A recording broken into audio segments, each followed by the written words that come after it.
So ayun po what's up sa inyo mga kamukha? Katulad ko din po ba kayo na dating na lilito sa itik at pato? Ayan, i-explain ko sa inyo ang pagkakaiba nila ngayon. Yan yung itik. Ito naman yung pato. Yan, ang itik kasi umaabot lang siya ng 1.5 kilos hanggang sa paglaki nila. Ito namang pato, umaabot siya ng 4 to 5 kilos. Minsan umaabot pa nga ito ng 7 or 8 kilos. Ang laki ng pato. Kaya kung gusto nyo mag-alaga, itong pato, maganda siya maglimlim. Yung itik naman, hindi siya naglilimlim pero tuloy-tuloy yung pangingitlog nila. Kung egg production ang gusto mo, maganda ang itik kasi tuloy-tuloy siya mangitlog. Kung meat production naman ang gusto mo, maganda ang pato kasi mas malaki ang pato. Medyo mailap nga lang itong mga itik, pero yung pato tahimik lang yan sila sa tabi. Basta pag nabusog yan, nandyan lang yan.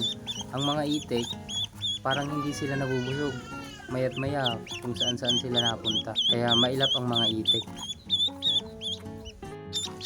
So yan guys, papakita ko sa inyo yung pagkakaiba ng sisiw na pato at sisiw na itik.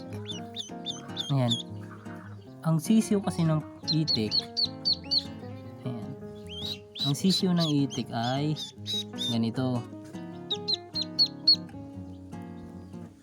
Ano lang siya, flat lang yung, medyo lapit natin.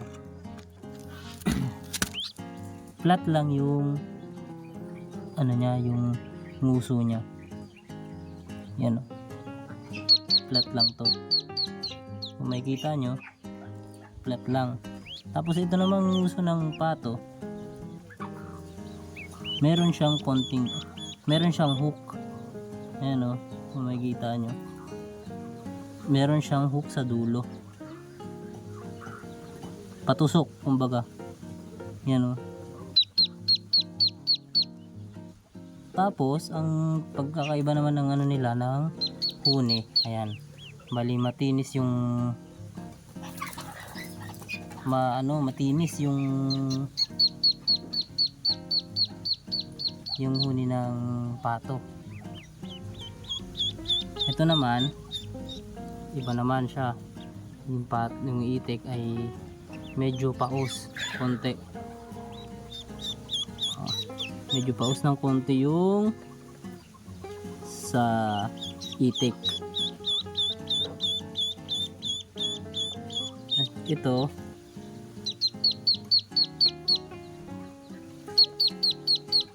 sobrang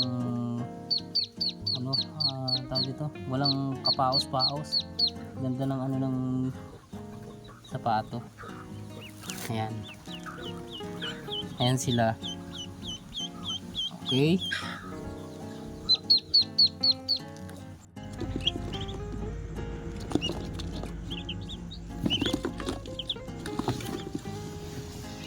Wait, there's more.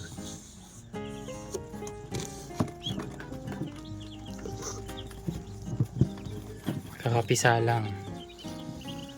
Alright. Meron pa dito isang hindi napipisa. Pero goods yan.